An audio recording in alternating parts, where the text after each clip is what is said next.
जय गुरुदेव, सभी को प्रणाम। ऋचा श्रेष्ठी चैनल में आप सभी का स्वागत है। आपको अपने सामने की घटना बताता हूँ। रामानंद सागर बहुत पहले की बात है, जिस समय बिल्कुल पीक पर थे, बिल्कुल जब रामायण सीरियल चल रहा था और बहुत पीक पर थे। गुरुदेव से मिलने के लिए आए, गुरुदेव से मिलने के लिए आए और जब ऊपर चढ़े वो मिलने के लिए, तो जब ऊपर चढ़ते हैं सीढ़ियों पर तो एक बार गए, वापस लौट करके आ गए, फिर दोबारा चढ़े, फिर वापस लौट करके आ गए। तो लोगों ने कहा साहब यहीं गुरुदेव आगे की तरफ है। बोले साहब मैं जानता हूँ गुरुदेव वहाँ है, प्रकाश इतना निकल रहा है कि देख नहीं पा रहा हूँ, थोड़ा वापस निकल करके आना पड़ रहा है। जिस कक्ष में गुरुदेव बैठा करते थे दोस्तों, इतना प्रकाश निकला करता था, इतना प्रकाश, तप का तेज इतना भयंकर निकला करता था। जो लोग पुराने इस बात को जानते हैं कि आप लोग दूधाधारी के इधर प्रवेश करें, आपको लगता था आप दूसरी दुनिया में प्रवेश कर गए, ऐसा लगता ही नहीं था कि आप उसी दुनिया में। और यदि आप उन सीढ़ियों से चढ़े जहाँ पे गुरुदेव ऊपर कक्ष में रहते थे, तो ऐसा लगता था कोई चुंबक खींच रहा। और यदि आप उसी कक्ष में खड़े हो जाएं जिस कक्ष में गुरुदेव खड़ा हुआ करते थे, तो एक गारंटी की बात है कि आपका चेहरा झुक जाएगा, आपका माथा झुक जाएगा और ऑटोमेटिकली नीचे की तरफ आप चले जाते थे, विचार गिर जाते थे, मन शांत हो जाता था, एकदम अंदर से पवित्रता प्रकाश आ जाती थी। एक अद्भुत व्यक्तित्व, वो प्रकाश आपके अंदर से निकल करके आता है दोस्तों। यज्ञ की अग्नि प्रेरणा देती है कि हम अपनी जिंदगी के अंधेरे को दूर करें और अपने व्यक्तित्व के अंदर प्रकाश को लेकर के आए। और तीसरी चीज जो यज्ञ की अग्नि हमें संदेश देती है दोस्तों, वो देती है ऊर्ध्वगमन का। आप आग जलाओ, माचिस की आप तीली लो और तीली को आप नीचे की तरफ जलाओ, कितनी भी ग्रेविटी गेंज डालोगे आग हमेशा ऊपर की तरफ जाती है, आग कभी नीचे की तरफ नहीं जाती। आप जलाओ, आप ग्रेविटी को नीचे लेकर के जाओगे, आग हमेशा ऊपर की तरफ जाएगी, नीचे की तरफ कभी नहीं जाएगी। कितनी भी जिंदगी में समस्याएं हो, कितनी भी जिंदगी में दुख आ रहे हो, दारुण कष्ट आ रहे हो, चिंतन हमारा नहीं गिरना चाहिए। कष्ट आना अलग बात है, चिंतन हमारा नहीं गिरना चाहिए। हम जितने भी महापुरुषों को देखते हैं, जितने भी देखते हैं कि जिन लोगों को हम श्रद्धा का, आदर का, सम्मान का पात्र पाते हैं, इन लोगों के जीवन में कष्ट कठिनाइयां हमसे कई गुना ज्यादा थी, कई गुना ज्यादा थी। आप लोग ईसा मसीह का जीवन देख लो, कोई और व्यक्ति को इतनी कष्टकारी मृत्यु मिल सकती है कि आप एक जिंदा व्यक्ति को जो है कांटों का ताज पहना करके लटका दो, पैरों में लोहे की कील गाड़ दो, हाथों में लोहे की कील गाड़ दो, माथे में लोहे की कील गाड़ दो। हमसे तो ज्यादा ही कष्टकारी मृत्यु रही।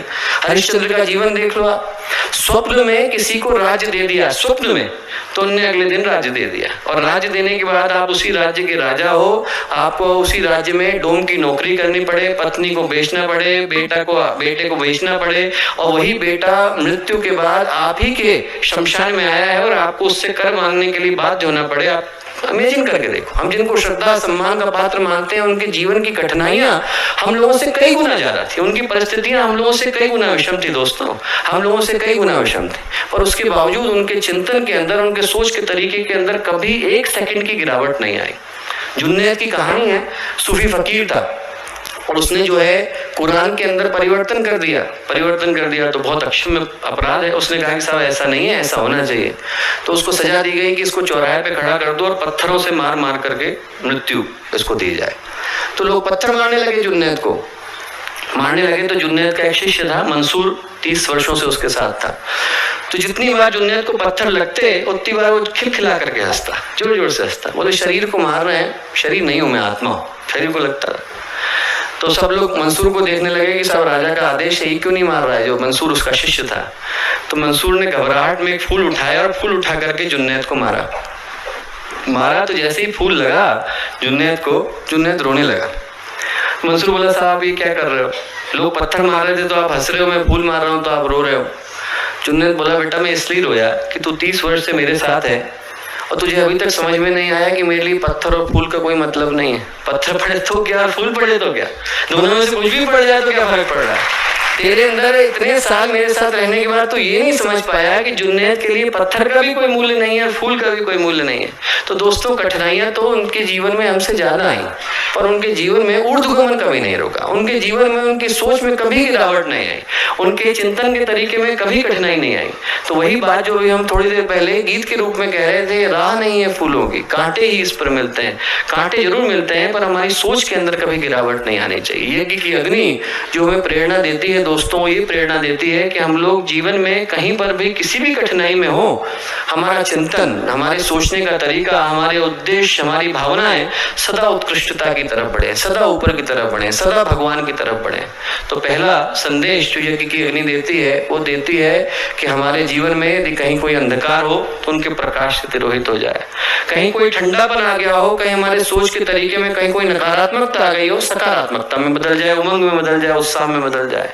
और यदि हमारा चिंतन कहीं से नीचे की तरफ जाने लग गया हो, गिरने, पतन, पराभव की तरफ जाने लगा हो, ऊपर उठने लगे, ऊर्ध्वगामी हो जाए, उन्नति की ओर जाए, उत्कर्ष की ओर जाए, ये यज्ञ की अग्नि का पहला संदेश है। दूसरा कार्य हम लोग करते हैं दोस्तों कि जब हम यज्ञ की अग्नि करते हैं तो हम उसके अंदर संविधा डालते हैं और ये बोलते हैं इदम गायत्री इदम नमः। मेरा था ही नहीं, कल भी मेरा नहीं था, आज कैसे हो सकता है?